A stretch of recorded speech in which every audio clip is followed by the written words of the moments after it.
Om Swastiastu. Yayasan Purikawan Ubud menggelar Sastra Saraswati Sewana 2023 dengan tema Warige Usada Sidi.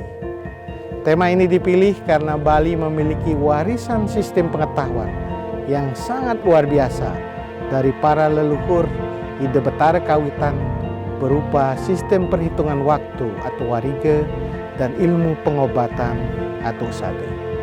Untuk itu kami menyelenggarakan Festival Warige Usada Sidi dari tanggal 6 sampai dengan 12 Juli 2023 di Taman Baca Sanggingan Ubud. Festival ini akan diisi dengan berbagai acara menarik seperti Temu Wirasa Penekun Warige, Usada Gocara, Warige dan Usada for Millennials, workshop Warige dan Usada serta pameran atau expo. Segera daftarkan diri melalui website www.warigeusadasidi.com. Sampai bertemu di Festival Warige Usada Sidi. Om Santi Santi Santi Om.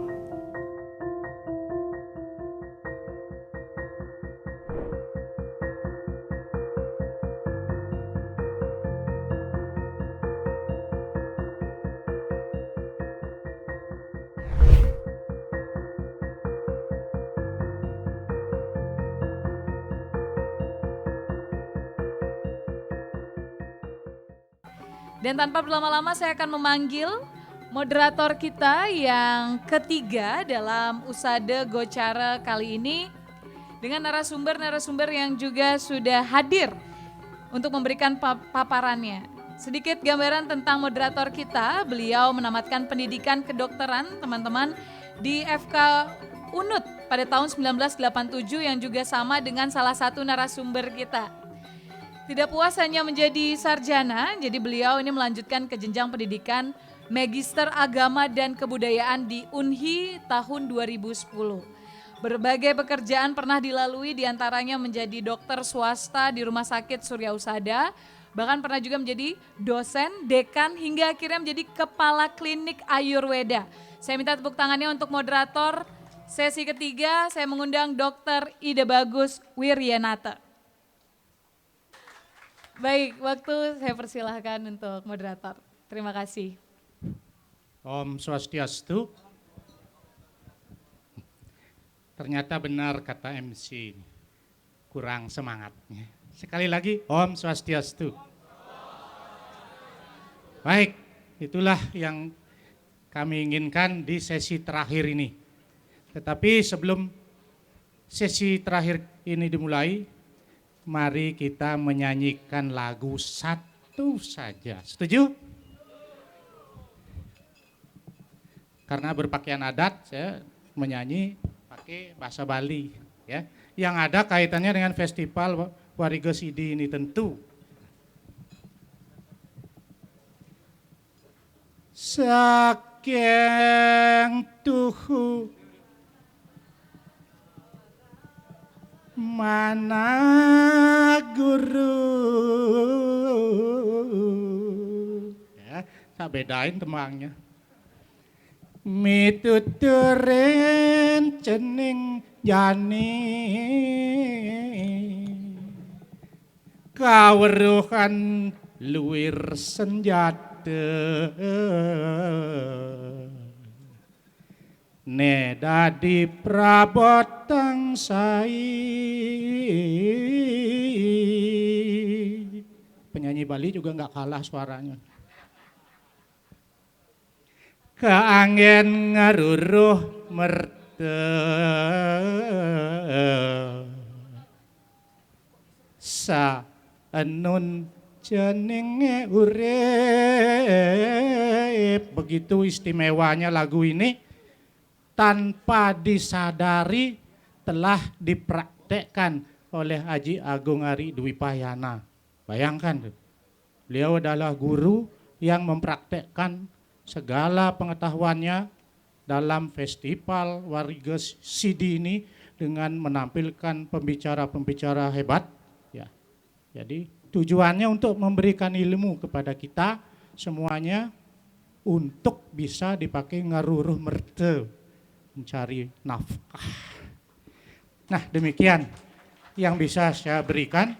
Jadi jangan lupa dengan beliau, karena tahun-tahun lalu beliau juga yang mengadakan Festival Saraswati Sewana Sastra. Di sana banyak pengawi-pengawi itu tedun. Banyak itu ya, pengawi-pengawi yang langka-langka tedun. Termasuk saya juga ikut. Tapi tidak dapat 5 besar. Baiklah, pastilah biasanya kalau sudah jam segini, sesinya sesi terakhir, pasti banyak yang perhatian yang lainnya. Saya tahu dari banyak kelihatan yang ngambil HP saja, itu salah satu contohnya. Tapi jangan jangan kecewa, karena di sesi terakhir ini kita akan mendengarkan pemaparan-pemaparan dari narasumber yang luar biasa, yaitu dari BPJS, ya, dari BPJS Kesehatan, ya, yaitu Ibu Joyce Karmanekpalupi, MMRS AAK, dari Asisten Deputi Jaminan Pelayanan Kesehatan. Ada beliau? Monggo. Mari kita mulai naik ke panggung. Saya ulangi, Dr. Joyce Karmanekpalupi, MMRS AAK, Asisten Deputi Jaminan Pelayanan Kesehatan, BPJS Kesehatan, Wilayah Bali, NTB, NTT. Wah, luar biasa ini. Yang kedua adalah Dr. Ketut Suarjayo, MPPH. Nah, beliau adalah mantan Kepala Dinas Kesehatan tingkat 1 yang paling tahan, karena selama beliau ada COVID, beliau tidak apa-apa, ya, tidak kena COVID beliau. Jadi beliaulah yang menyelamatkan saudara-saudara kita waktu oksigen kehabisan. Di semua rumah sakit habis oksigen. Beliaulah yang akhirnya mengadakan itu semua dengan kemampuannya. Kemudian Bapak Dokter Ketut Suparno, SPB Ong K SPB spesialis bedah onkologi K konsultan, MSI. Lurus. Waktu kami persilakan naik ke panggung. Bapak-bapak, ibu-ibu sekalian, ya, khususnya yang terhormat Ida Begawan, Haji Agung Dwi Payana, Haji Prof. Munin Jaya, guru saya. Pada kesempatan ini ketiga narasumber ini sebenarnya tidak asing lagi di masyarakat, ya. Karena di sesi ketiga ini fokusnya adalah penguatan pelayanan dan pemanfaatan obat tradisional. Jadi ada 2 kata kunci, penguatan pelayanan dan pemanfaatan obat-obat tradisional. Tentunya tidak sabar lagi barangkali, ya. Jadi kita akan mendengarkan pemaparan-pemaparan dari beliau-beliau ini sekalian. Untuk yang pertama kami persilahkan untuk Ibu Dr. Joyce Karmanekpalupi, MMRS AAK, untuk menyampaikan materinya semuanya. Informasi untuk materi semua bisa di-download nanti di www.purikauhan.com. Supaya tidak melama-lama waktu, kami persilahkan kepada Ibu Dokter. Silahkan mulai sekarang, waktunya 20 menit. Terima kasih.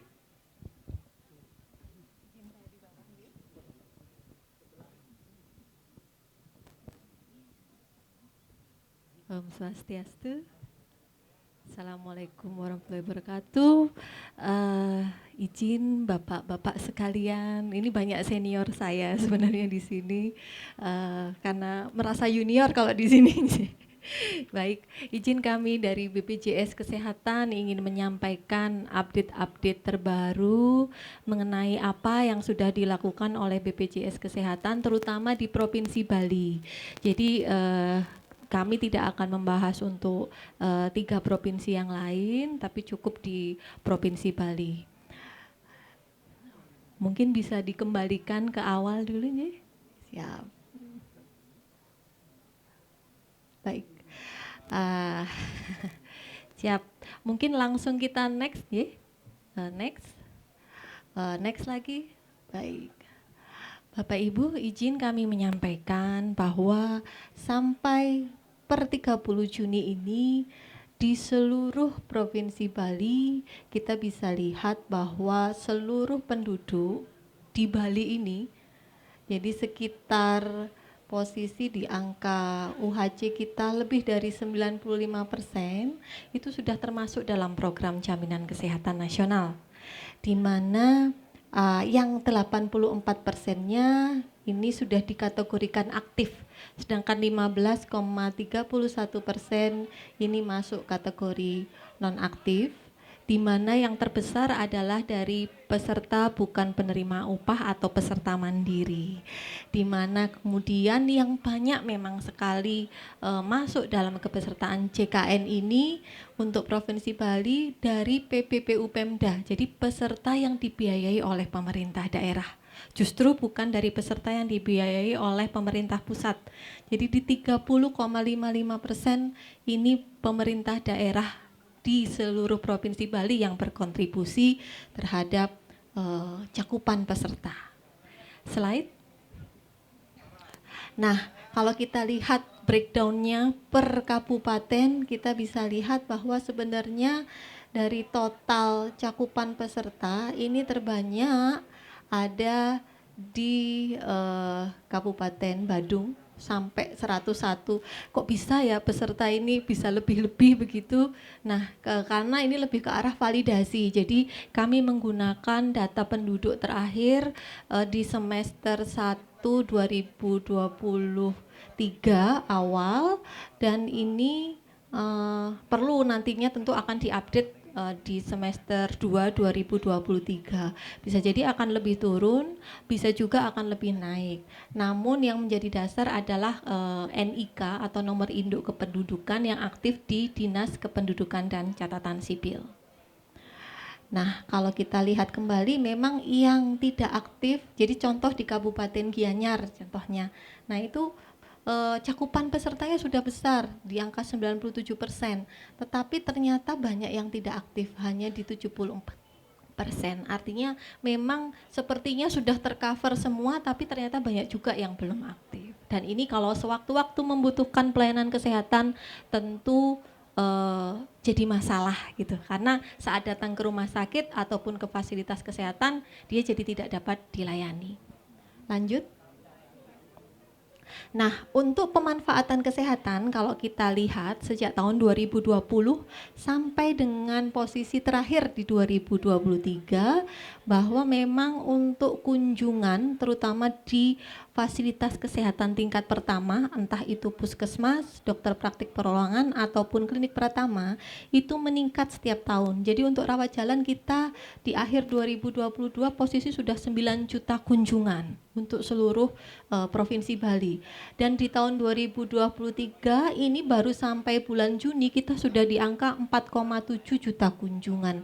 Artinya kalau kita lihat total pemanfaatan sampai di akhir tahun 2022 itu baik itu rawat jalan, rawat inap, kunjungan di poli maupun di rumah sakit sudah mencapai 13 juta kunjungan, yang artinya sebenarnya ini banyak sekali masyarakat kita yang benar-benar memanfaatkan dan menggunakan pelayanan jaminan kesehatan nasional. Lanjut. Berapa yang sudah bekerja sama dengan BPJS Kesehatan? Jadi sampai posisi terakhir di 1 Juli kita sudah bekerja sama dengan 642 fasilitas kesehatan tingkat pertama, di mana yang terbesar dengan dokter praktik perorangan, jadi di 293, lalu sisanya adalah rumah sakit dan klinik. Jadi ada 42 rumah sakit kelas C, 11 rumah sakit kelas D, 10 rumah sakit kelas A, 3 rumah sakit kelas A, dan 7 klinik utama yang sebagian besar merupakan klinik-klinik yang berhubungan dengan penyakit kronis dan lanjutan seperti klinik hemodialisa. Lanjut. Ya, masuk kita ke konsep sistem rujukan untuk program JKN. Next. Jadi Bapak Ibu sekalian, BPJS Kesehatan tidak bisa berdiri sendiri sebagai pelaksana program jaminan. Sebenarnya kalau kita lihat, kalau melihat sistem rujukan memang selama ini yang bisa dan menjadi ujung tombak dari pelayanan JKN itu justru di fasilitas kesehatan, baik itu fasilitas kesehatan tingkat pertama maupun fasilitas kesehatan tingkat lanjut. Nah, kalau kita lihat, kenapa sih kok BPJS Kesehatan tuh dikit-dikit butuh rujukan gitu, harus menggunakan rujukan gitu. Sebenarnya ada tujuan dari sistem rujukan, yaitu agar peserta bisa mendapatkan pelayanan yang bermutu serta bisa cepat mendapatkan akses terhadap pelayanan kesehatan supaya tidak menumpuk terutama di rumah sakit, sehingga ada yang namanya rujukan itu untuk sekunder maupun tersier. Walaupun untuk pertama kali kontak pertama individu dan keluarga itu harus masuk ke dalam fasilitas kesehatan tingkat pertama. Next. Nah, kalau sekarang karena zamannya sudah online, maka untuk pembuatan rujukan ataupun pelayanan ataupun pusat data informasi itu semuanya sudah terupdate di dalam aplikasi. Kalau yang di rumah sakit ada yang namanya Vclaim, sedangkan kalau di FKTP ada yang namanya Pcare, dan itu data-data semua kita tampung dan kita masukkan dalam apa yang disebut dengan Health Facilities Information System ataupun HFIS. Nah, dari sini bisa saling melihat nih kemana arahnya dan pola rujukannya. Lanjut. Slide. Nah, untuk yang adik-adik mungkin belum paham tentang bagaimana sih prosedur untuk pelayanan peserta, jadi perlu kita lihat bahwa yang bisa langsung ke rumah sakit posisi utamanya adalah yang gawat darurat. Tetapi kalau tidak gawat darurat, seperti pelayanan-pelayanan yang elektif atau untuk masuk ke poli, harus melalui fasilitas kesehatan tingkat pertama untuk bisa kemudian di assessment oleh FKTP-nya. Apabila dibutuhkan rujukan, baru dapat dilakukan rujukan. Rujukan ini tidak harus ke atas atau ke rumah sakit, tapi bisa juga ke sesama puskesmas atau sesama FKTP. Dan kalau bisa begitu sampai di rumah sakit, nanti akan dilakukan assessment lagi apakah sekiranya Bapak Ibu sekalian ini sudah stabil atau tidak. Kalau stabil, ada yang namanya program rujuk balik. Dan di sini Bapak Ibu ketika kita akan mengakses fasilitas kesehatan, itu cukup menggunakan nomor induk kependudukan. Jadi tolong KTP-nya jangan lupa untuk selalu dibawa. Tidak harus nomor BPJS Kesehatan, tapi bisa menggunakan nomor induk kependudukan yang dimiliki. Dan syaratnya juga harus valid. Mungkin saja sering terjadi ada nomor induk kependudukan tapi ternyata belum terdaftar di Dukcapil. Nah, ini juga masalah. Sehingga ini akhirnya tidak bisa terbaca dalam sistem. Lanjut. Untuk manfaat layanan program JKN ya.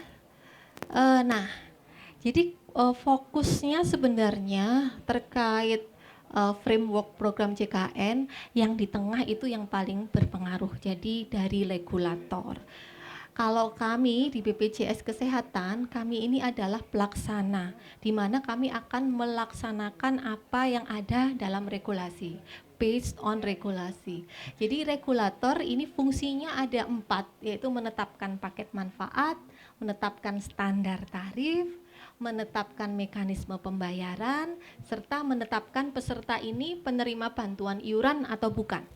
Nah, sedangkan kalau dari kami di BPJS Kesehatan, kami lebih kepada bagaimana kami memverifikasi, bagaimana pembayaran klaim dari fasilitas kesehatan itu tepat waktu, dan bagaimana manajemen administrasi ini berjalan kepada peserta dan bagaimana menangani keluhannya. Sedangkan dari fasilitas kesehatan, sebagai pemberi layanan kesehatan, juga sebagai pengaju klaim. Jadi kalau ada apa-apa terkait pelayanan, tentu ada klaim yang diajukan kepada BPJS Kesehatan.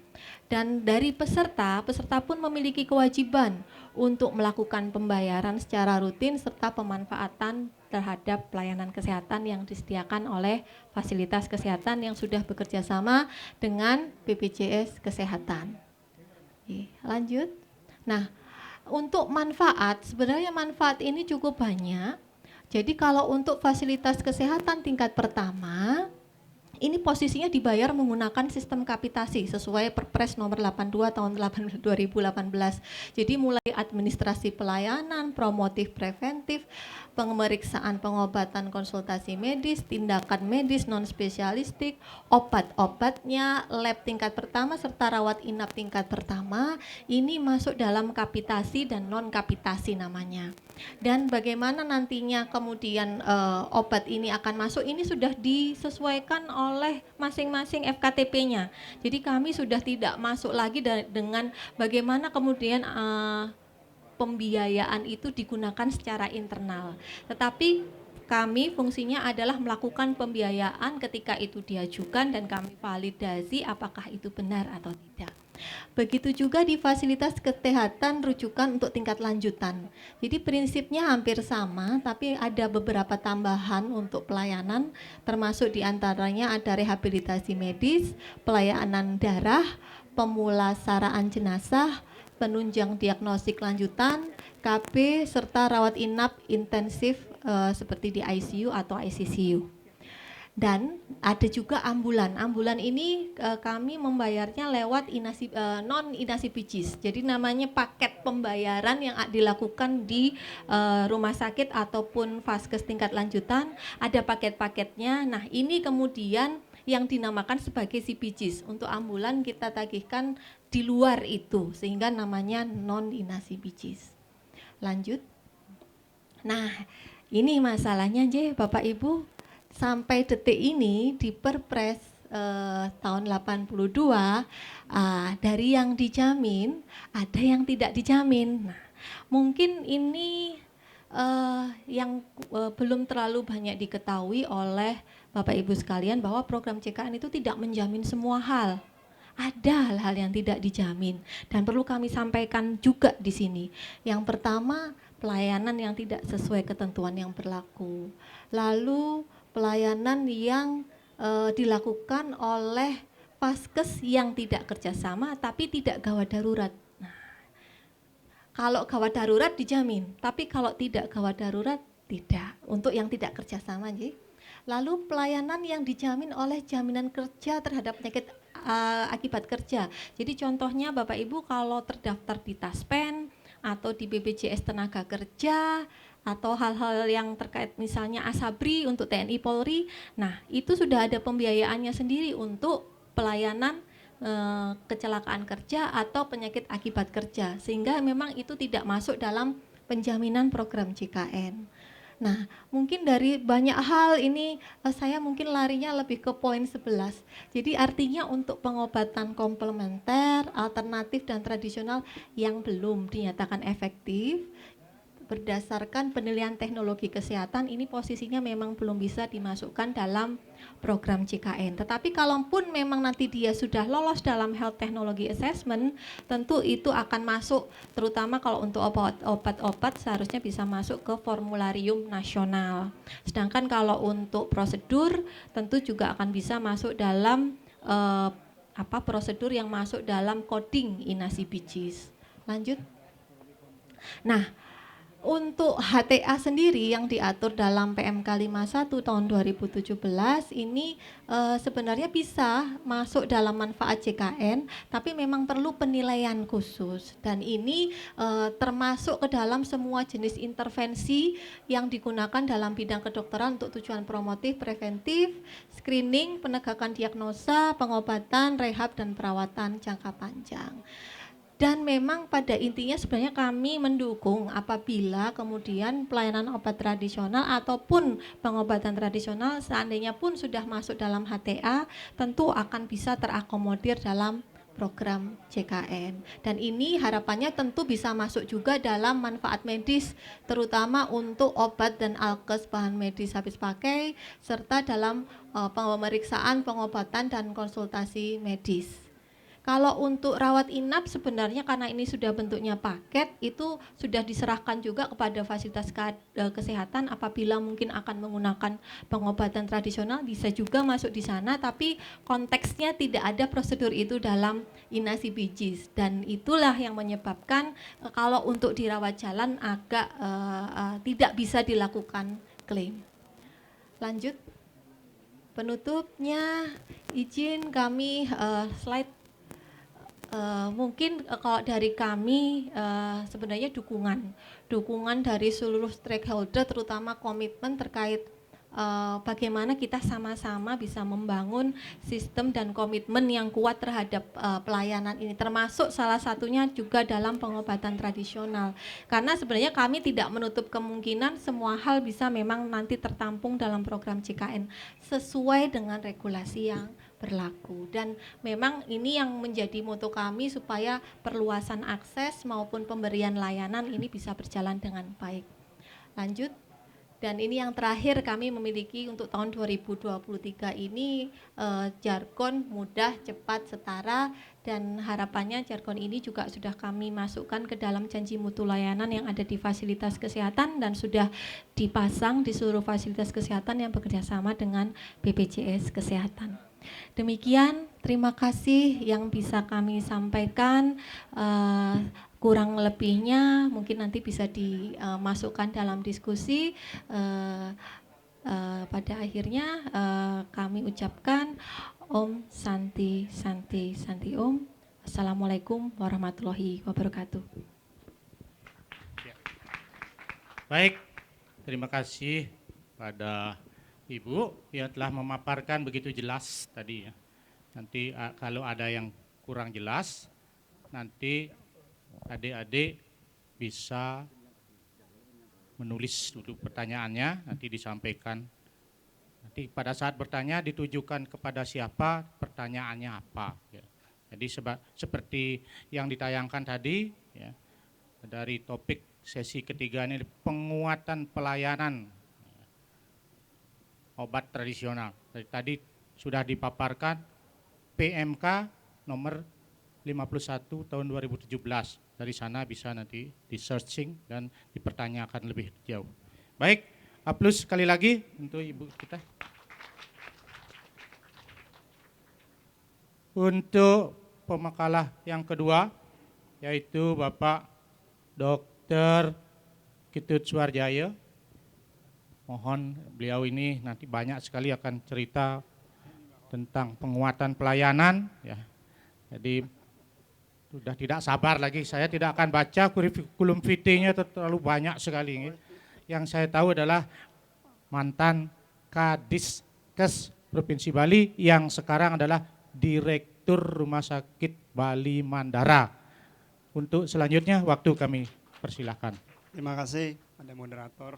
Om Swastiastu. Jadi Prof. Atu Begawan sane Suci Yang Ditiang. Prof. Unen Jaya. Guru Ditiang. Bapak Agung Ari Dwi Payana dan rekan-rekan semua para narasumber, izinkan saya berbagi pengalaman saja ini. Kalau dulu sebagai regulator membuat Pergub 55 2019 yang tadi juga disampaikan oleh Prof tadi. Saya sekarang sebagai pelaksana, jadi sebagai jadi orang yang melaksanakan. Lanjut. Nah, ini yang belum tahu RSUD Bali Mandara. Saya setelah 10 tahun di dinas sebagai kepala dinas kesehatan, udah gitu ditugaskan oleh Pak Gubernur. Sebenarnya sudah pensiun di kepala dinasnya, sudah umur 60 tahun. Tapi diperpanjang oleh Pak Gubernur ke fungsional. Ini adalah Rumah Sakit Bali Mandara adalah tipe B dan ada 207 tempat tidur. Dan salah satu layanan yang dijalankan selain unggulannya adalah layanan kanker terpadu, adalah layanan kesehatan tradisional. Next slide. Oke. Jadi kalau dari sisi kesehatan tradisional, ya kalau sehat itu kan menurut WHO kan panjang ya. Health is a state of complete physical, mental, and social well-being, and not merely the absence of disease or infirmity. Itu kalau WHO. Karena saya dulu kadis harus hafal itu. Tetapi dari konsep kesehatan tradisional, ya, konsep kesehatan pelayanan kesehatan tradisional sesuai dengan Pergub 55 adalah adanya gangguan keseimbangan individu yang disebabkan oleh ketidakseimbangan atau disharmoni, ya, antara buana alit, ya, buana alit tubuh kita sendiri dengan buana agung lingkungan alam sekitar ini. Ya. Jadi dengan unsur-unsur fisik, mental, sosial, spiritual, dan budaya. Ada bedanya sedikit, tapi secara keseluruhan sebenarnya mencakup dari definisi sehat menurut WHO. Slide berikutnya. Nah tadi barangkali ini sudah Pak Kades kemarin sebagai regulator menyampaikan sebenarnya kesehatan tradisional itu sah, dilindungi oleh undang-undang. Saya banyak sekali berdebat dengan teman-teman dokter, maaf, di grup ID, bahwa masih banyak yang meragukan keberadaan kesehatan tradisional itu. Ya ada yang skeptis, bahkan ada barangkali menolak tetapi dalam hati gitu. Padahal secara undang-undang ini tidak diakui. Coba baca Undang-Undang 36 tentang kesehatan sekarang hari ini berubah ya. Undang-undang kesehatannya udah Omnibus Law. Tapi di Undang-Undang 36 itu ada tentang kesehatan tradisional. Kemudian ada juga di PP-nya ada, peraturan pemerintahnya ada, PP 103 2014. Ya, ada di sistem kesehatan nasional, di Perpresnya. Di Permenkesnya itu banyak sekali di Permenkes tentang kestrad itu. Bahkan beberapa waktu yang lalu, mohon izin Pak Agung Ari, dulu di Kemenkes itu ada Direktur Kesehatan Tradisional. Sekarang tidak ada.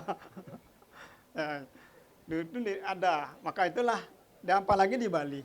Di Bali ini kebetulan yang membidani ya, Perda dan Pergub ini tentang kestrad waktu saya di Dinas Kesehatan. Sehingga ya konsep ini sebenarnya sudah sejalan satu paket di undang-undang itu. Lanjut slide berikutnya. Ya, jadi kesehatan tradisional itu mungkin kemarin mudah-mudahan sudah disampaikan ya secara singkat saja. Sebenarnya ada tiga hal ya, tiga konsep sebenarnya. Ada empiris, turun-temurun, yang sekarang yang berbasis lontar itu. Karena secara turun-temurun diyakini khasiatnya. Kenapa?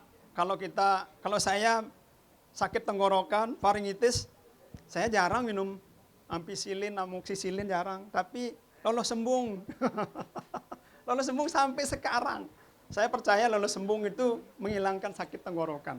Mungkin ya kandungan khasiatnya. Itulah empiris.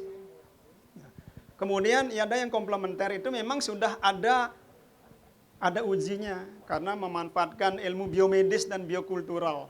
Yang sekarang sudah dimanfaatkan juga banyak kan, yang dari sudah muncul kan, ada dari mana tuh, jadi tolak angin dan bagus. Saya sering nyoba tolak angin itu kalau flu demam dikit-dikit, bukan promosi ya, kalau dari diri saya ternyata hilang gitu, karena sebenarnya kandungannya obat tradisional dan sudah yang kedua ini yang komplementer yang sudah melalui ilmu biomedis dan biokultural. Dan yang ketiga ini adalah integrasi, di mana yang kesehatan tradisional sudah dilakukan di Paskes. Nah contohnya di Bali Mandara.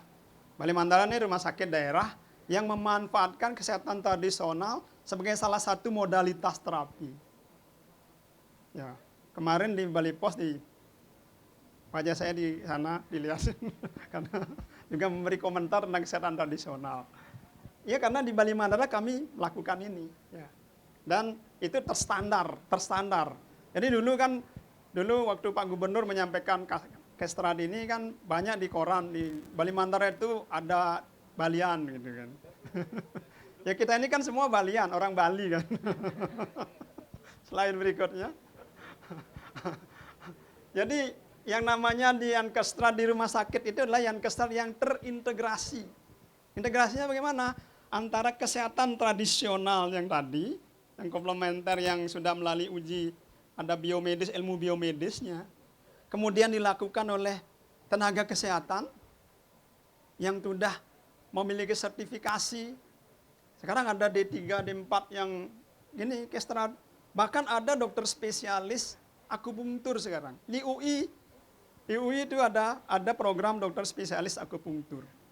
Ya, inilah yang diintegrasikan di rumah sakit. Ya, ini di Rumah Sakit Bali Mandara. Jadi yang jelas ini sudah terstandar dan penetapannya berdasarkan rekomendasi dari komite medik.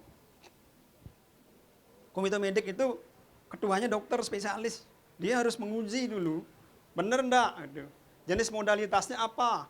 Ada standar prosedur operasionalnya ada enggak? Unitnya yang melakukannya ada enggak? Kemudian ada timnya ya enggak gitu.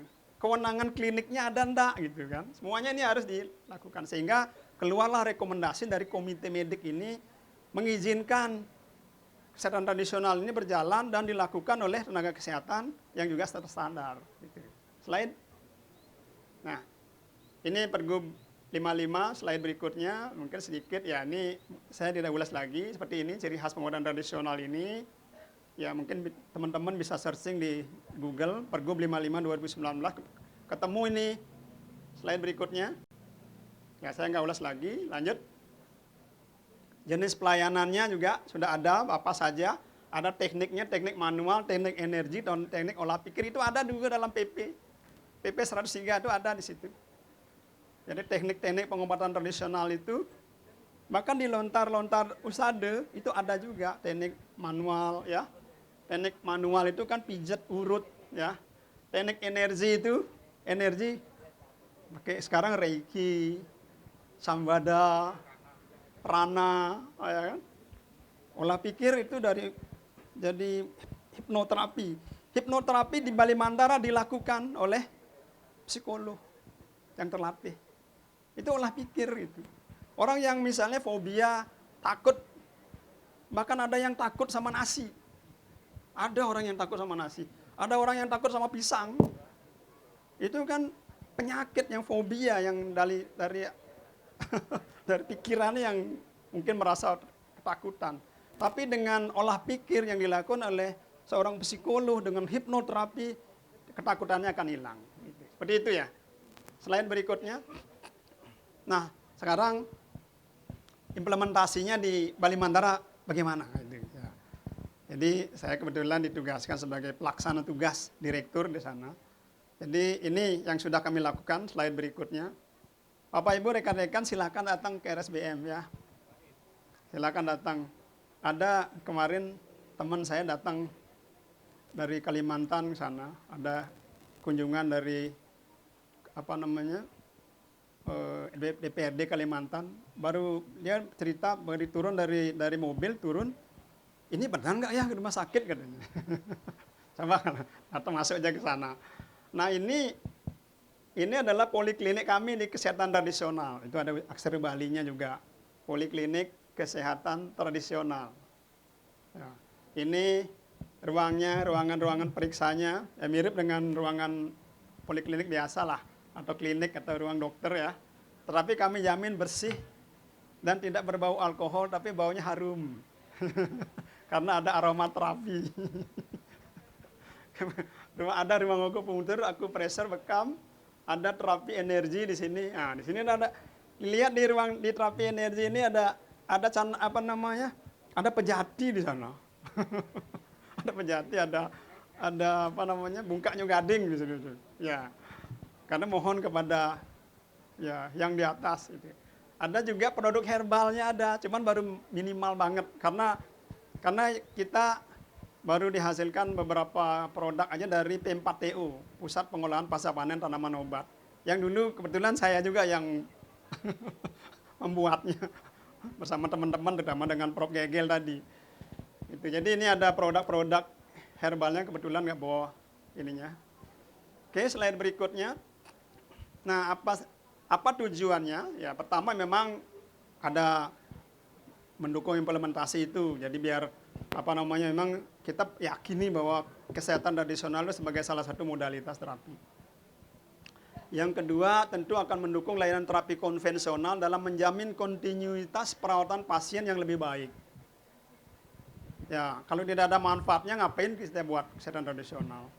Dan ya, saya yakin bahwa memang itu bermanfaat, dan jadi dari pasien-pasien yang datang memang sudah meyakini bahwa itu sudah bisa memberikan juga efek penyembuhan. Ketiga, mengurangi biaya perawatan jangka panjang. Jadi beberapa kasus penyakit, ya Bapak Ibu, memang tidak berdiri sendiri, karena apa yang dilakukan, apa yang dimaksud dengan terintegrasi itu, ya, saya sedikit beri penjelasan. Kenapa pelayanan kesehatan tradisional di RSBM itu dikatakan sebagai terintegrasi, ya. Karena kami menggabungkan antara kesehatan tradisional dengan kesehatan konvensional. Istilahnya antara tradisional dengan modern digabung. Gimana cara penggabungannya? Salah satu contoh. Pasien rawat inap dengan stroke non hemoragik misalnya, yang dia misalnya lemes ya, atau lumpuh ya, tangan kaki, biasanya kan orang stroke tangan kaki lumpuh. Itu dirawat oleh neurolog.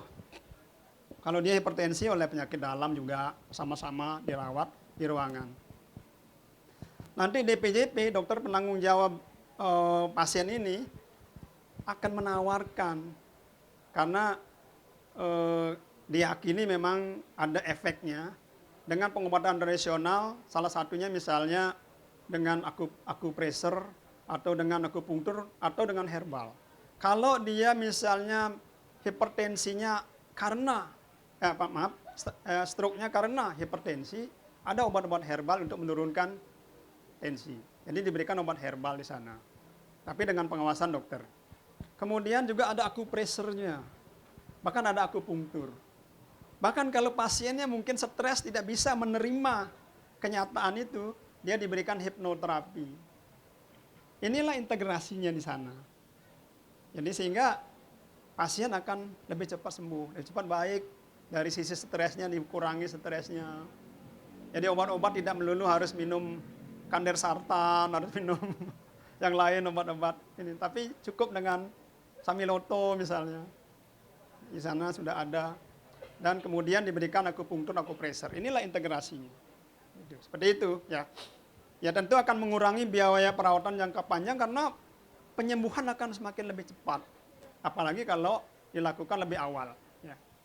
Kemudian juga media penyalur produksi produk-produk herbal lokal yang IP4TO memang ini salah satunya selain untuk bisa mengembangkan obat tradisional untuk penyembuhan, juga mempunyai efek ekonomi, memiliki nilai ekonomi, masyarakat bisa bergabung di sana untuk bisa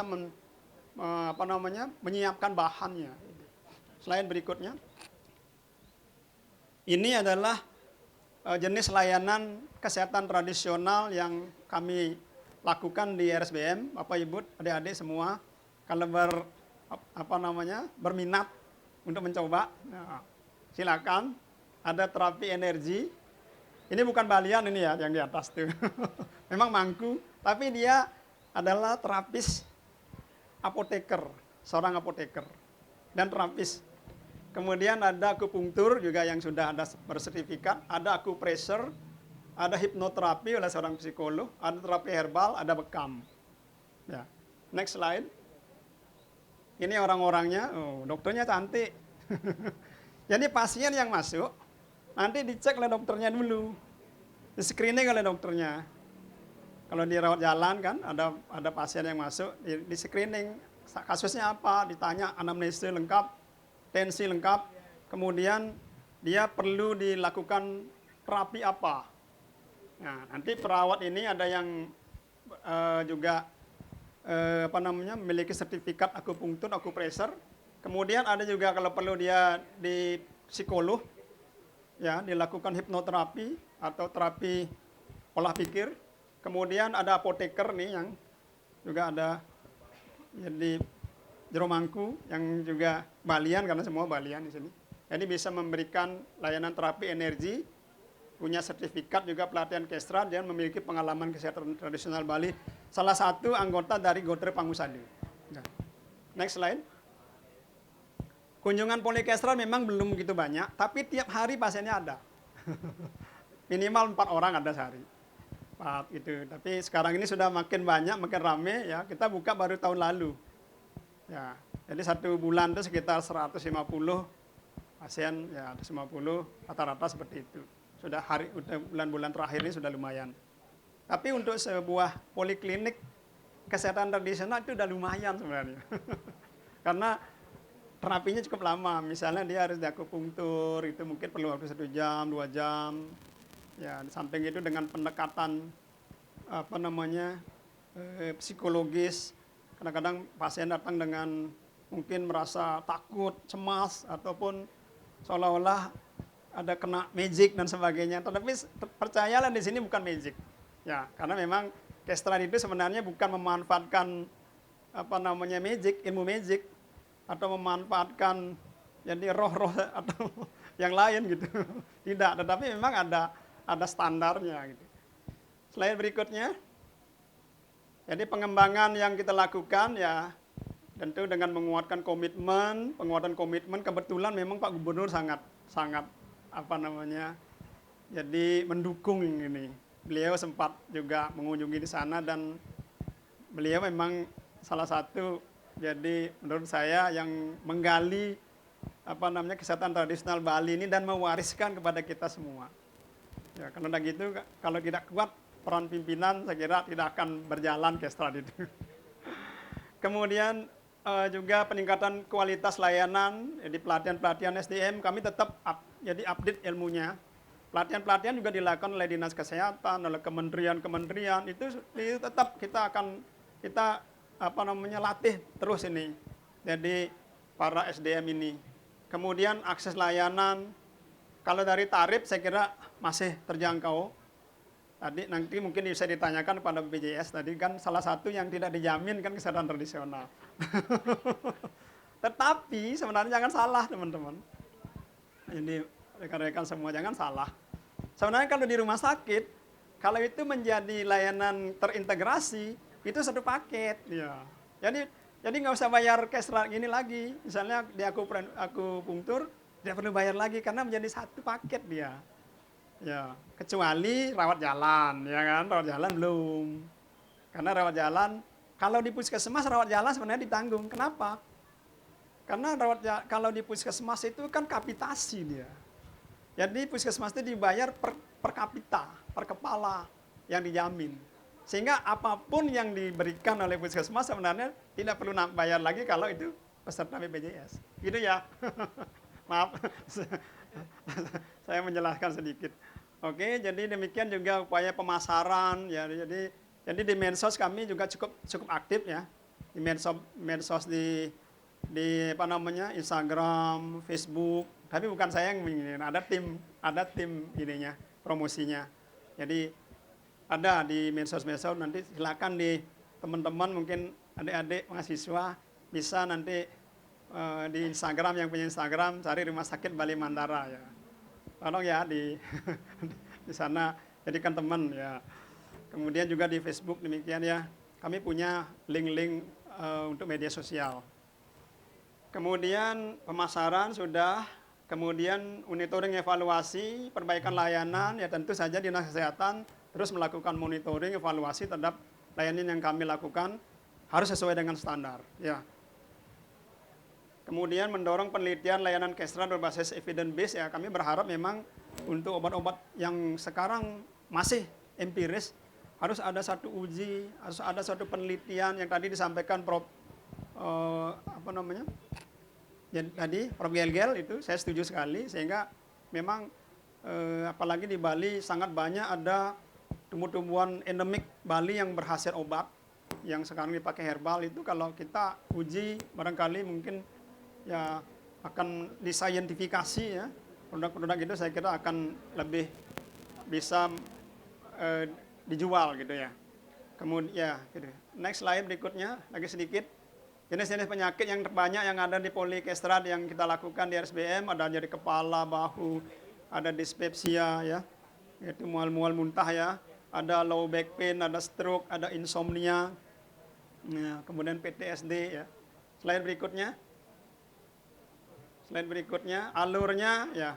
Ini kalau rawat jalan seperti ini, jadi yang memanfaatkan di klinik polikliniknya, jadi diperiksa oleh dokter dulu, kemudian apakah memilih castrate, setuju atau tidak. Kalau setuju, dokter akan menulis ya di sana, kemudian diantar ke polikastrat dan seterusnya. Jadi seperti poliklinik biasa. Ya, silakan daftar di depan di pendaftaran. Saya ke poliklinik kastrat gitu, langsung diberikan nanti pengantarnya ke sana. Bayarnya saya lupa, mungkin sekitar 1 jam itu sekitar 100.000 ya, tidak mahal untuk ukuran sekarang. Slide berikutnya. Nah, untuk rawat inap seperti yang tadi saya sampaikan, ada DPJP-nya, dokter penanggung jawab pasien ini akan menuliskan lembar konsul ke poliklinik. Itu pun ada persetujuan dari pasien. Ya, ada inform consent-nya ya. Kemudian akan diantar ataupun terapisnya akan datang ke ruangan. Ya. Lanjut, slide berikutnya. Ini obat-obat, memang masih jadi dari obat-obatan yang diproduksi oleh P4TO ini masih belum banyak, Bapak Ibu. P4TO itu sedikit tentang ini, ada 3, ada di Karangasem, ya. Kemudian di dekat Besakih, di Nongan, ada 1 di Bangli, ya. Ada 1 di Baturiti. Produknya beda-beda, tapi masih belum banyak seperti ini. Makanya waktu minggu lalu atas bantuan dari Prof. Kertie, kami melakukan kerjasama dengan Sido Muncul. Tapi produk ini memang saya yakin sudah juga sangat bagus, tapi saya bukan orang promosinya ya. Tapi karena juga atas juga Prof. Jadi rekomendasi beliau, ya ternyata memang sangat bermanfaat. Mudah-mudahan nanti P4TO barangkali bisa lebih meningkatkan produksinya, kualitasnya. Karena kalau kita melihat kualitas dari hasil P4TO ini belum maksimal. Ya. Selain berikutnya, terakhir sedikit, obat tradisionalnya yang sudah dihasilkan ini ya. Ada Loloh, Kamarati, dan seterusnya. Ada namanya itu untuk obat diabetes ya. Itu ada untuk hipertensi, namanya tension dan seterusnya. Oke, berikutnya. Oke. Ini kendala ya, beberapa masalah yang kita hadapi. Obat-obat tradisional yang dihasilkan oleh P4TO itu belum begitu banyak. Ya. Kemudian jadi nakestrat memang masih minimal, terutama untuk terapi herbal. Ya. Jadi kemudian masih ada keraguan dari beberapa orang ya, seperti tadi saya sampaikan masih ada banyak yang masih ragu-ragu, masih skeptis. Tetapi sekarang para dokter spesialis yang dulunya agak skeptis, bahkan sekarang jadi pasien di situ. Akupunktur, akupresur, apalagi dokter bedahnya. Kan lama berjam-jam dia bedah kan capek gitu kan. Besoknya ke akupunktur. Ya, mohon maaf waktunya sudah lebih 2 menit. Oke, siap. Oke, saya kira ini yang terakhir. Terima kasih. Jadi nanti dalam diskusi. Terima kasih, selamat sore Om, Santi. Ya, demikianlah pemaparan yang secara lugas dari Bapak Dr. Suwarjayo yang beberapa diantaranya saya petik, yaitu salah satu rumah sakit yang melaksanakan pelayanan kesehatan tradisional adalah di Rumah Sakit Bali Mandara. Kedua, bahwasanya kesehatan tradisional itu sah, dilindungi oleh Undang-Undang Nomor 36, kemudian Peraturan Pemerintah 103/2014 tentang pelayanan kesehatan tradisional. Kemudian di Rumah Sakit Bali Mandara juga ada rumah sakit pelayanan kesehatan tradisional termasuk akupunktur. Cuman tadi ada yang belum jelas ini. Katanya ada yang fobia sama nasi gitu ya. Jadi ada yang fobia sama pisang apa ini Pak Dokter? Nah, itu yang belum jelas, nanti dikasih tahu saja kita semua. Baik, kebetulan juga pada saat beliau berbicara, ini ada hal yang baru di grup RUU Kesehatan yang baru sudah diketok palu. Salah satu pejuangnya adalah beliau Haji Dr. Haji Ari Dwi Payana. Jadi sudah diusahakan undang-undang kesehatan terbaru sekarang. Di sana sepintas saya baca bahwa untuk menjadi dokter spesialis yang dulunya berat sekarang sudah diperingan, kan? Peringan sekarang. Mungkin Prof Mudin Jayo kalau mau sekolah lagi enggak perlu 5 tahun, Prof. 3 bulan saja bisa tamat. Ya, demikianlah yang bisa saya informasikan. Ya, tidak kalah pentingnya pembicara kita nomor 3 sekarang ini. Beliau adalah Dr. Ketut Suparno yang embel-embelnya banyak sekali supaya tidak menyita waktu. Durus Pak Dr. Suparno. Informasi lebih lanjut, beliau ini dokter tetapi seniman. Beliau duang megamel, ya, duang nopeng. Ya, besok-besok kalau gini bawa aja tapelnya satu, Pak. Nggak, Durus, silahkan.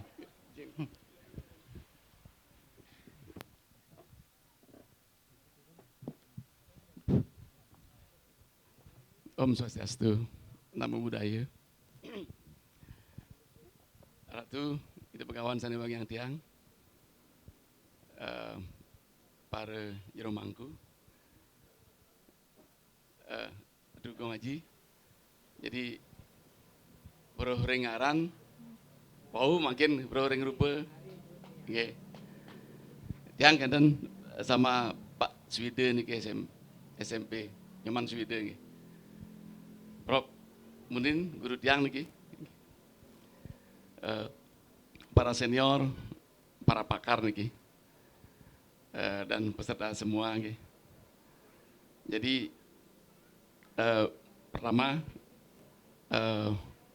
tiang merasa senang tiang diundang nih. Jadi mengutip dari suatu kalimat yang tiang pakai di disertasi tiang S3 kemarin, kalau tidak salah diambil dari Ureaspati Kalpo gitu, bahwa sesungguhnya kehidupan ini sudah di planning, Tuh Haji. Katanya nih menurut Susastra, ketika para dewa menurunkan Suparno mau turun katanya rapat gitu. Ini akan ada yang apa nih, jam sekian akan gini dan sebagainya gitu. Itu yang kutip nih ke. Yang kedua, sesungguhnya hidupnya adalah proses belajar, ya, lifelong education. Ya. Nah nih ke, tadi tiang sudah hampir putus asa nih ke. Jadi sudah keliling kira-kira 1 jam itu aja. Sampai ke Pengosekan tiang, dari Singaraja, Blakio ke sana, sudah istirahat nih ke. Nah kemudian dalam kepasrahan, pas tiang nanya, oh ini dia gitu. Nah artinya kok, ya itu kan sesuatu yang tidak tiba-tiba gitu. Akhirnya minum selesai langsung jalan 10 menit nih. Itu. Ya istilahnya perjalanan spiritual lah. Gitu. Tiang ketemu semua, itu Haji, guru-guru tiang nih. Tahun 87 tiang di Payangan, Prof. Sebenarnya jalan ini sudah biasa nih. Public health saya 87 tiang pernah jadi staf beliau di UPLEK dulu. Suparno itu diambil, enggak dikasih kemana. Mau di sekolahan tahun 89 ke Australia. Entah gimana kok jadi gini jadinya. Kemudian niki anaknya Cok Ibah sebagai tutor tiang sebelah niki. Cok Kertiase tiang S3 tiang tentang homeopati niki. Sering tiang beriki, oh ternyata gampang sampingnya niki. Nah niki. Selanjutnya kalau kita biasanya sebagai pembicara terakhir biasanya udah habis materinya, Doa Haji. Tinggal melengkapi mantan niki. Ketika tiang baru masuk di onkologi, bedah onkologi, tiang menjemput guru besar tiang Prof Daniel Sampai Payung namanya dari Makassar.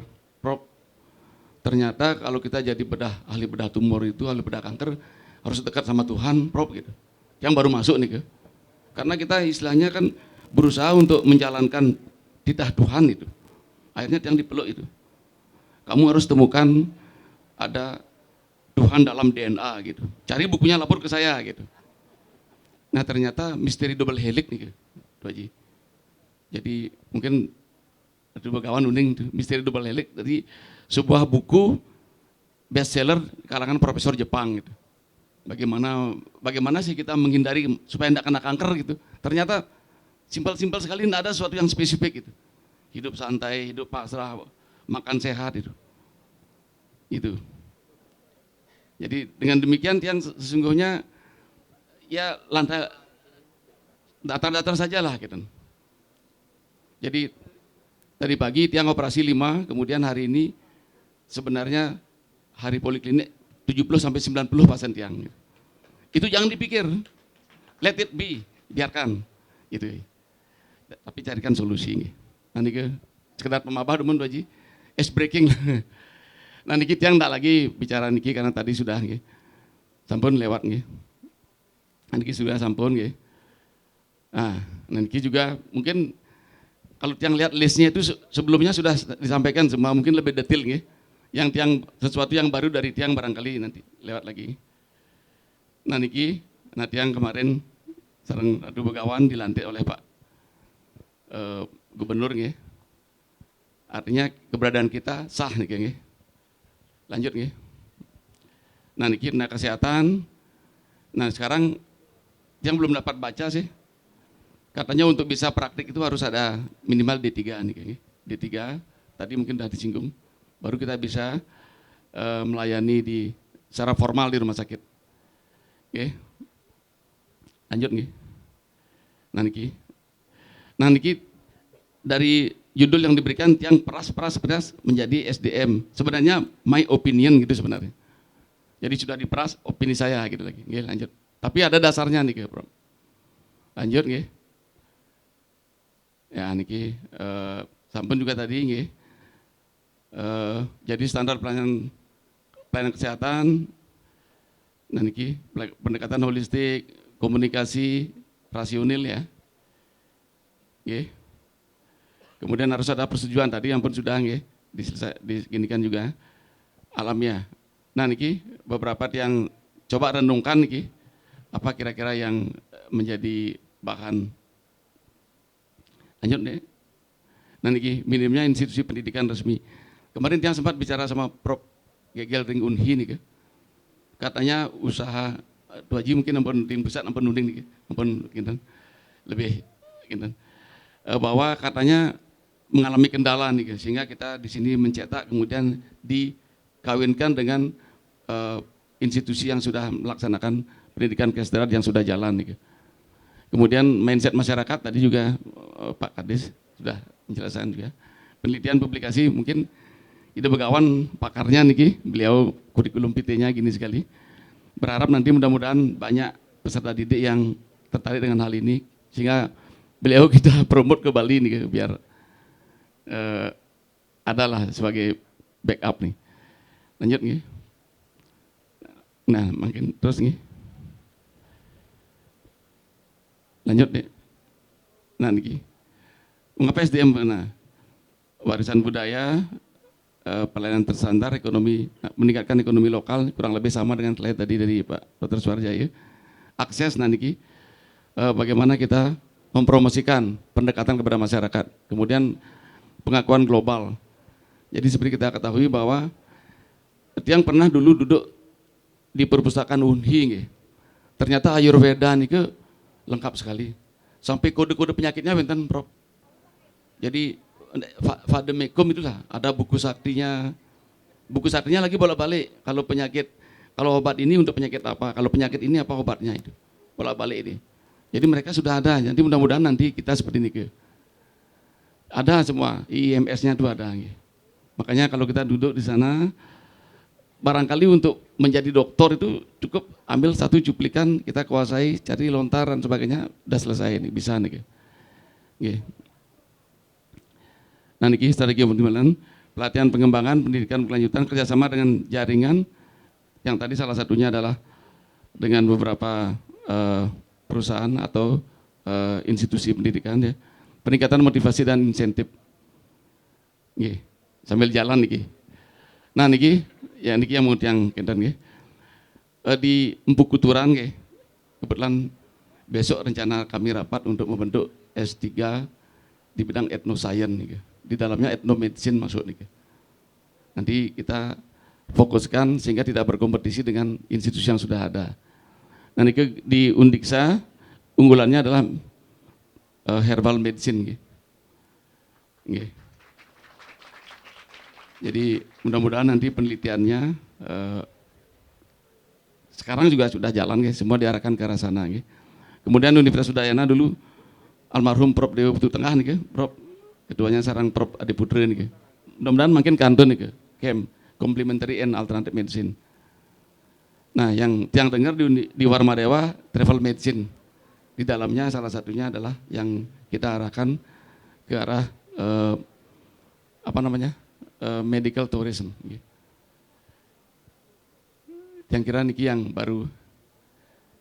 Jadi saran dari tiang kurang lebih sama, perlu usaha untuk meningkatkan pengetahuan dan keterampilan SDM, mendorong adanya usaha penelitian, niki, membina dan membagikan industri dan seterusnya, meningkatkan kesadaran dan masyarakat tentang pengobatan tradisional. Ya, tiang sendiri ini sudah bikin janji besok dengan istri mau berobat ke Bali Mandara. Jadi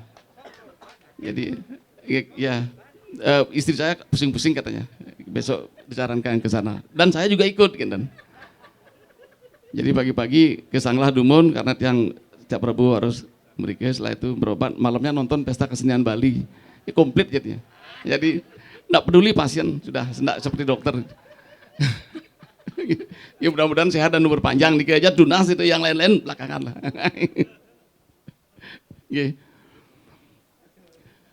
Menuju Sade Bali yang siap bersaing dengan kancah global. Yang pernah ke Singapura, ternyata obat-obat herbal itu sudah dijual di toko yang mentereng gitu. Dan kita gampang sekali dapatnya di pasar-pasar itu. Yang menjual juga tidak ada stigma dan sebagainya. Kenapa kita tidak bisa? Lanjut. Nah niki, niki almarhum dosen tiang, kebetulan dari Ubud juga kok sepertinya pulang kampung niki. Beliau ngajari saya, think globally, act locally. Jadi pikiran Jermanku tapi bawa Harley itu aja. Yang kira demikian kirang langkung Jadi sekali lagi bahan yang tiang sampaikan tadi sudah habis semua. Sekali lagi tiang matur susume, yang akhiri dengan para mesanti.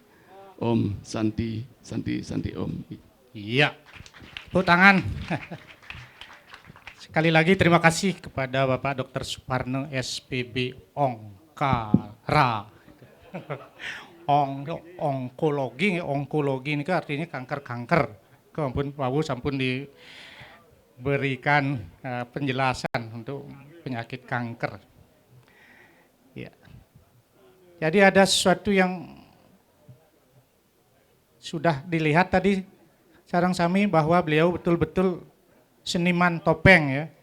Jadi biasanya topeng itu mencari lokasi itu, padahal dia langsung main. Orang bo kamu ke pengosekan, kamu balian nih metakon kamu main.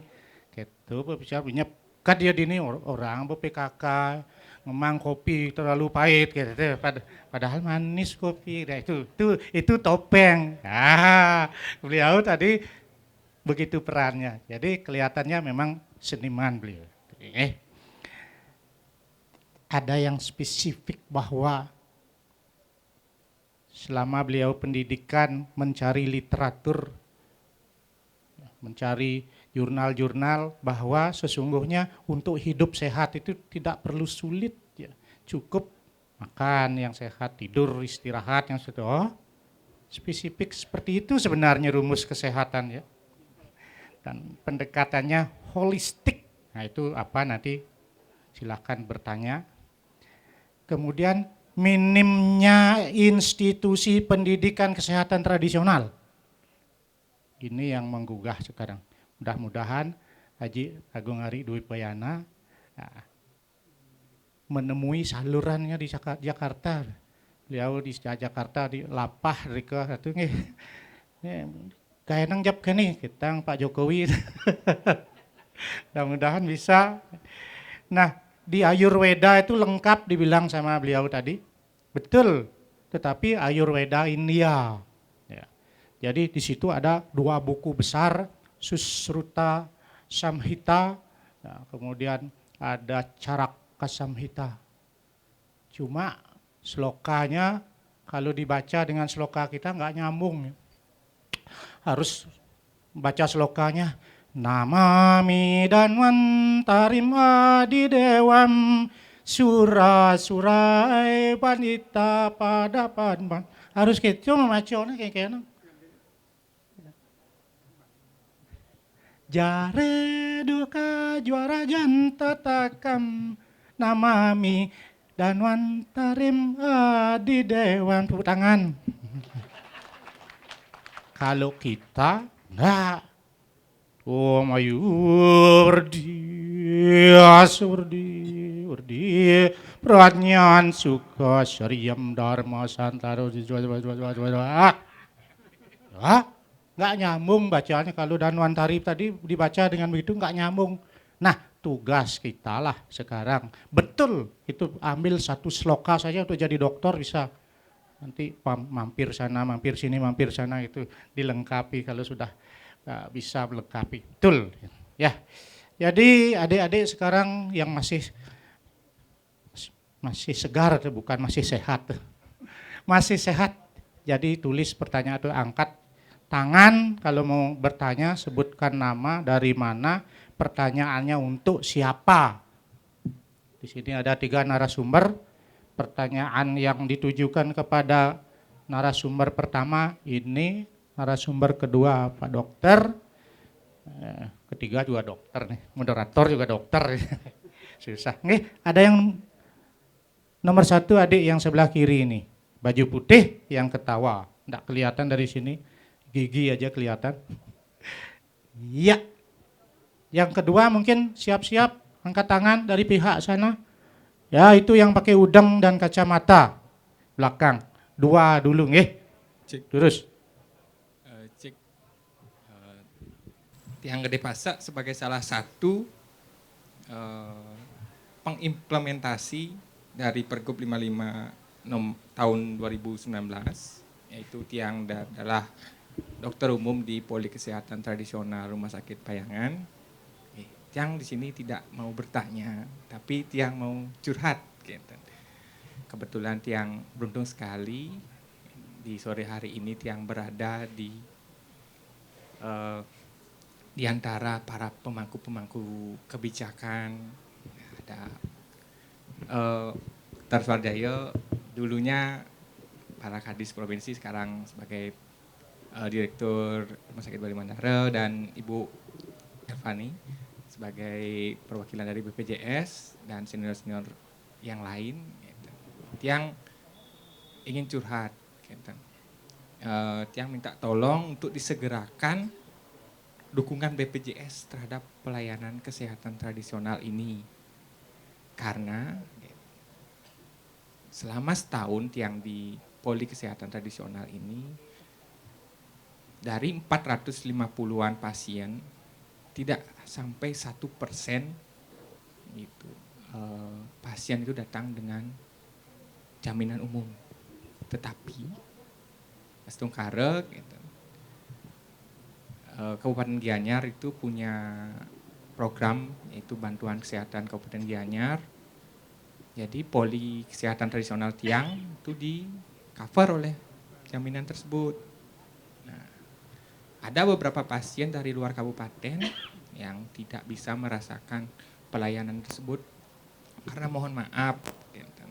Setelah Tiang baca-baca artikel dari World Bank tahun 2021, itu menurunkan grade kita dari pendapatan menengah ke atas menjadi pendapatan menengah ke bawah. Ini kan berhubungan dengan penjamin atau pembayaran. Nah, begitu saja Tiang Nunas ya minta tolong pada pemangku-pemangku kebijakan agar disegerakan, karena saya merasakan betul manfaat bagi pasien-pasien Tiang yang selama ini Tiang bantu di Poli Kesehatan Tradisional Tiang. Sekian. Terima kasih. Lanjut penanya kedua.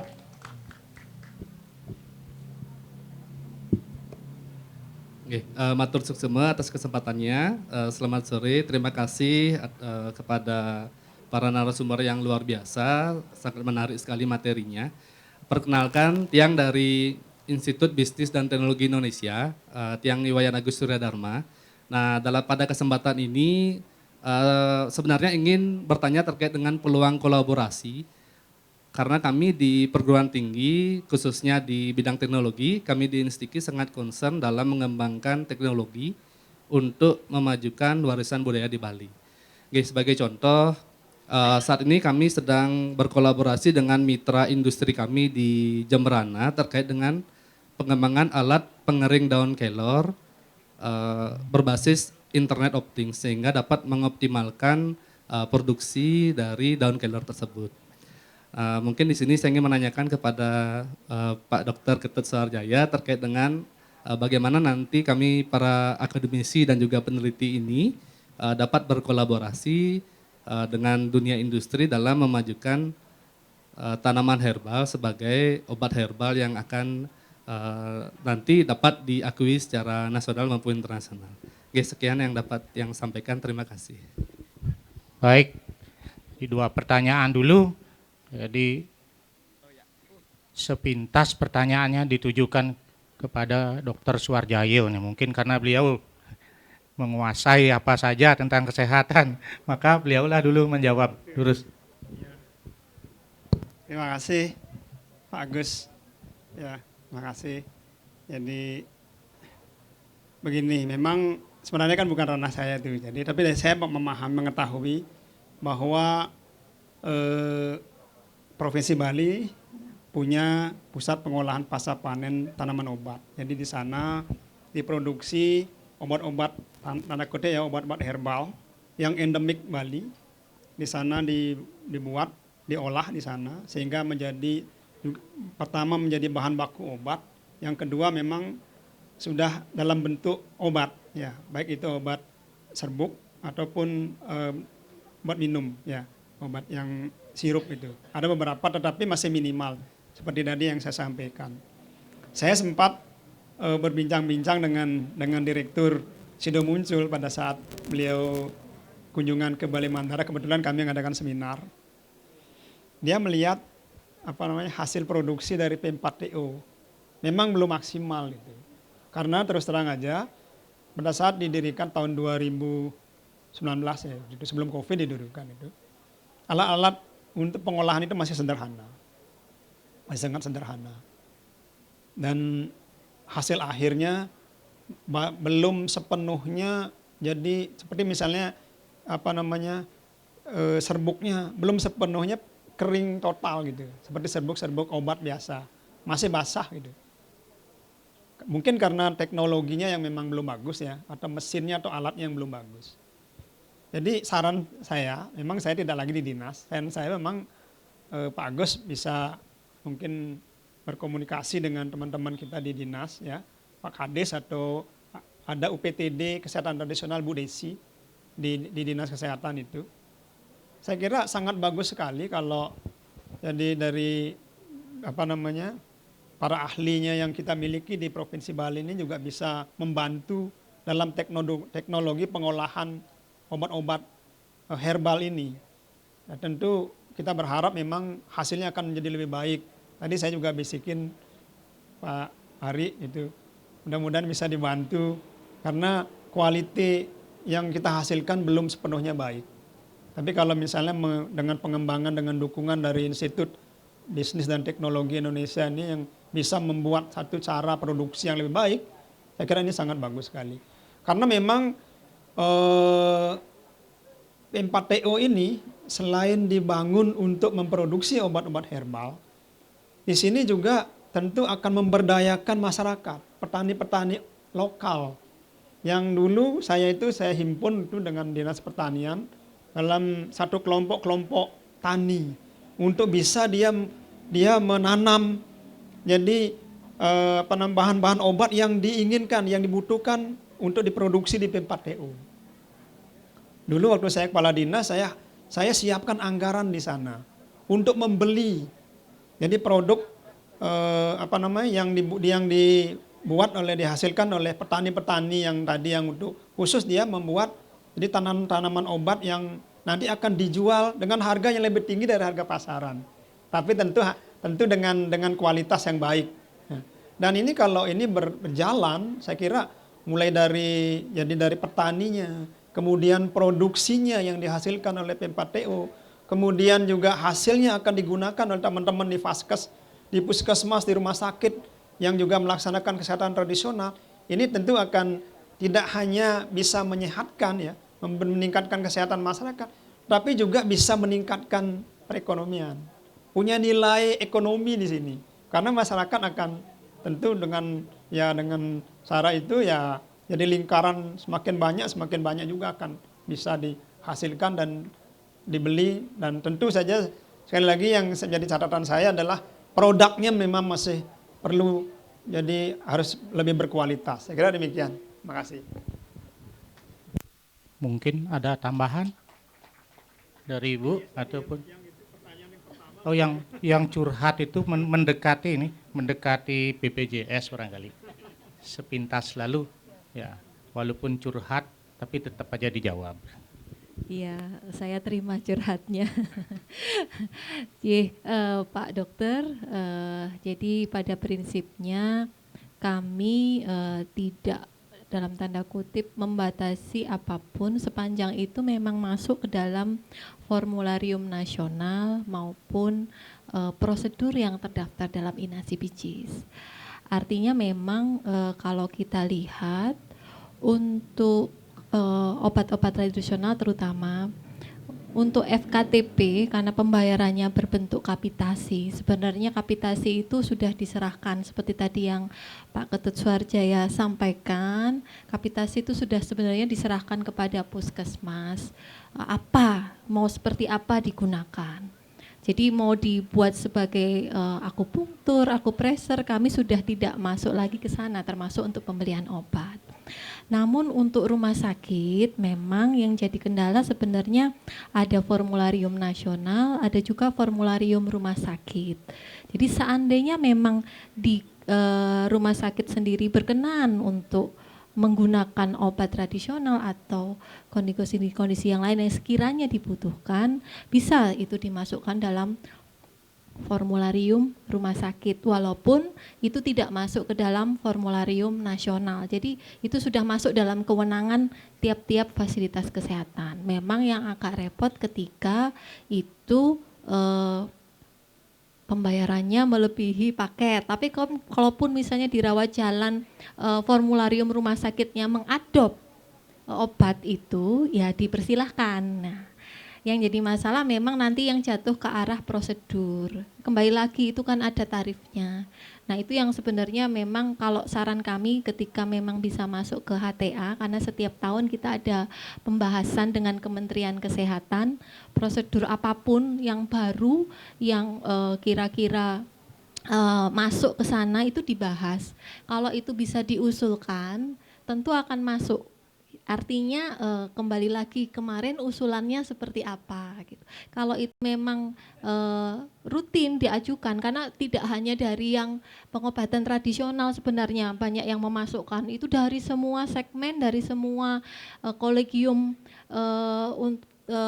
di kedokteran pun juga memasukkan. Artinya itulah yang harapan kami nanti dibahas di sana dan diakomodir di sana untuk secara nasional. Demikian yang mungkin bisa saya tambahkan, Ji. Terima kasih. Ada tambahan lagi dari Pak Dr. Suparno? Tidak ada. Baiklah, karena tidak ada yang menunjuk tangan lagi, satu aja lagi, oke, Pak Prof, jangan panjang-panjang Prof. Terus.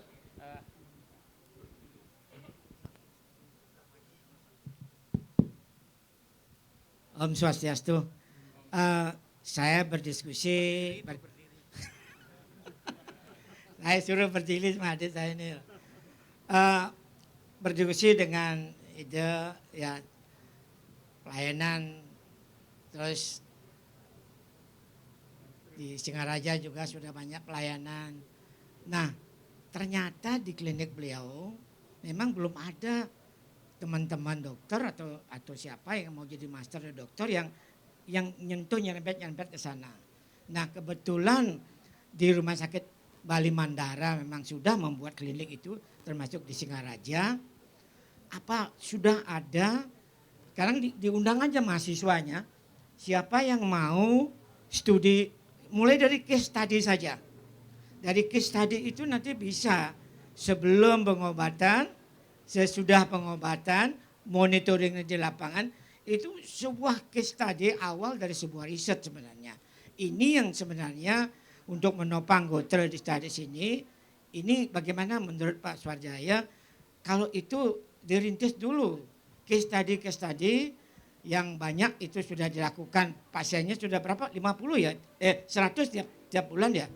Nah kalau itu aja diambil yang case-case yang menarik, ya Beckham, saya 2 kali sudah Beckham, ya jadi menarik itu memang. Meskipun Beckham itu dari pengobatan Nabi gitu, tapi sudah diterapkan di sana.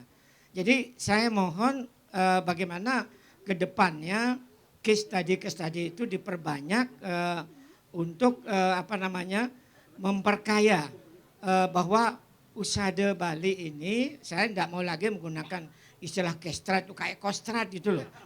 Ya, jadi gunakanlah yang lebih yang lebih tadi kan Prof. Begal sudah bilang goodbye traditional medicine. Jadi tolong semua istilah tradisional itu dihapus dari main kita. Iya, jadi pokoknya gunakan yang memang sudah tidak ada di undang-undang lagi itu, sudah diperbaiki itu. Terima kasih, itu aja. Om Santi Om. Baik, Prof, perlu jawaban Prof? Kalau bisa jawab, ayo tantang nih Pak. Prof ini kalau memang dari dulu memang stylenya begitu. Kalau beliau nggak bicara pusing. Maaf, guru saya yang luar biasa, memang beliau peneliti. Terima kasih Prof. Sebenarnya kami sudah kerjasama dengan beberapa jadi universitas yang dengan UNHI ya sudah tangan-tangan kerjasama. Ya, ada juga, tapi belum banyak Prof, belum banyak terus terang. Ya, setuju. Jadi adik-adik mungkin barangkali yang dari Undhir ya, dari mana? Undiksa ya, yang kalau memang kami terbuka. Bahkan saya di Bali Mandara sangat terbuka kalau ada dari kerjasama dengan universitas. Karena selama ini kan RSBM menjadi rumah sakit pendidikan, Bro. Kami memang sudah kerjasama dengan Udayana, dengan Undiksa, Warmadewa, Stikes, dan beberapa sekolah. Sehingga di sana bisa belajar sambil membantu bekerja. Saya sependapat, Prof. Jadi memang harus ada case study ya, sehingga nanti memang kesehatan Usada Bali ini jangan dikestran. Jadi memang benar-benar memang evidence based. Ya, diakui memang jadi sebagai salah satu modalitas terapi yang memang secara saintifik memang teruji ya. Jadi saya sependapat, ya mudah-mudahan ini saya membuka diri bahkan, ya saya kan bukan sebagai regulator lagi, ya sebagai pelaksana. Saya mengundang, ya selain, jadi kalau UNHI sudah kita kerjasama, silakan. Kalau universitas mau bekerja sama untuk sama-sama juga belajar sambil ya melaksanakan pelayanan, sambil juga penelitian, kami tentu akan terbuka. Karena juga memang visi rumah sakit kami adalah pelayanan, pendidikan, dan penelitian. Ya, untuk menuju rumah sakit berkelas dunia. Demikian Prof. Mudah-mudahan dapat B, Prof. Susah nilainya sih. Tidak akan lulus. Her. Siapa pernah lulus langsung? Pasti C. Baiklah, ini mohon maaf kepada. Oh, ada tambahan. Silakan. Dikit, Prof. Kemarin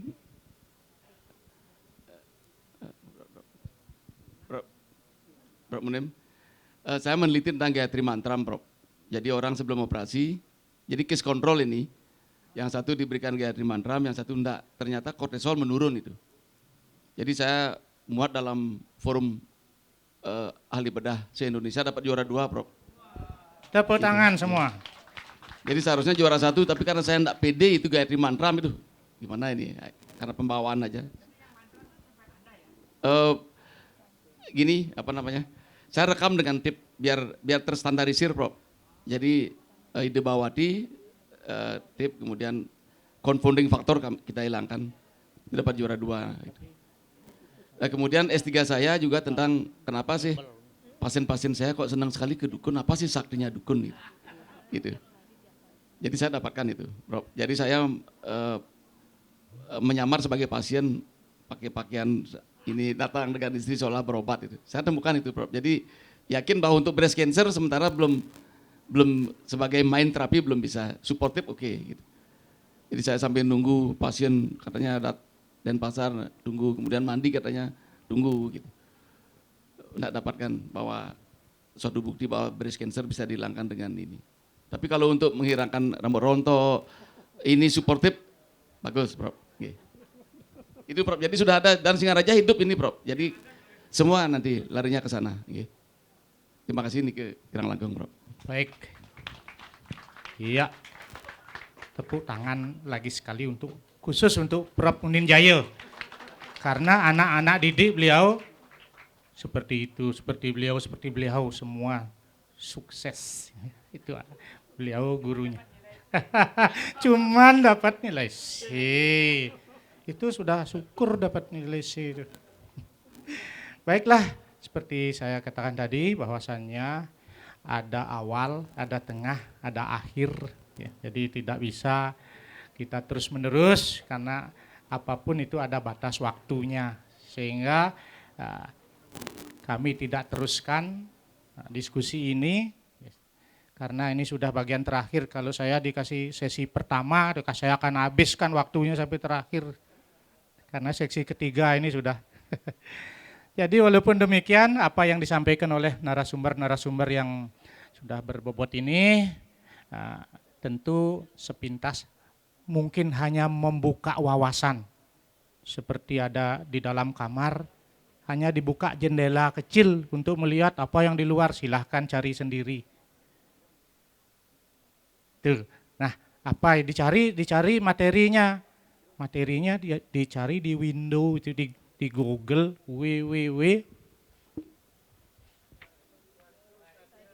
warigousadabali.com. warigousadacd.com. Situ cari.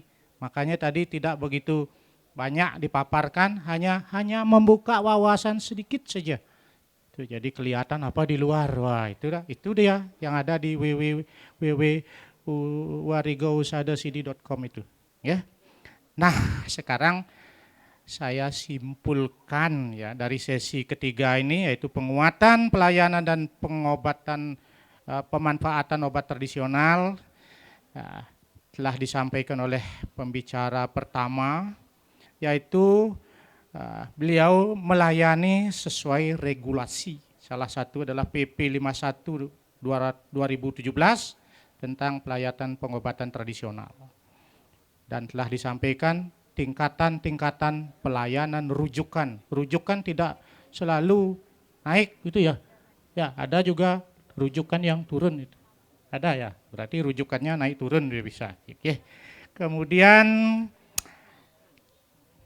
dari pembicara kedua mengatakan bahwa kestrat itu sah. Ya, jadi jangan lagi ragu-ragu, semuanya yang berkontribusi ya. Dengan adanya Undang-Undang Nomor 36 dan PP 103 2014. Kemudian Rumah Sakit Bali Mandara melayani kesehatan tradisional terbuka untuk bagi perguruan tinggi yang ingin melaksanakan kerjasama. Pembicara ketiga bahwa hidup sehat itu sesungguhnya simpel, jangan dibuat ruwet. Kemudian baca Ayurveda. Setelah itu jangan mandeg, kaitkan dengan usada tradisional Bali, itu baru nyambung sih. Gitu ya, karena di Ayurveda itu induknya semua ada di situ. Semua yang ada di kesehatan tradisional ada di Ayurveda. Ya. Apa yang tidak ada di sana tidak ada di sini. Itu modelnya. Kemudian matur suksema ring Bapak Dwi Payana, Prof. Munin Jaya, Ida Begawan sudah sampai titik darah penghabisan. Sampai habis-habisan mengikuti kita di sini. Terakhir saya mohon maaf sebagai moderator yang sesungguhnya saya tidak siap, tapi saya begitulah adanya saya. Mungkin kalau tidak berkenan mohon maaf. Waktu saya serahkan kepada MC, sudah ada MC-nya, silakan. Baik, terima kasih. Mohon tepuk tangan sebagai penutup dari moderator ada Dr. Ido Bagus Wiryanata MSI. Mohon izin untuk Bapak moderator dan narasumber untuk berada di tengah karena kita akan lanjutkan dengan penyerahan plakat dan juga sertifikat atau tanda mata dari Yayasan Puri Kauhan Ubud. Maka dari itu mohon izin Ketua Yayasan Puri Kauhan Ubud, Bapak Ana Agung Gede Ngurah Ari Dwi Payana menyerahkan tanda mata. Yang pertama ini akan diserahkan kepada moderator kita yang luar biasa dengan semangat, terus ada tembang-tembangnya juga. Jadi melek ini peserta-peserta lain ya. Ini penyerahan pertama untuk moderator Dr. Ido Bagus Wiryanata MSI. Dan selanjutnya diserahkan kepada narasumber kita ada Direktur Rumah Sakit Bali Mandara Dr. Ketut Suarjaya.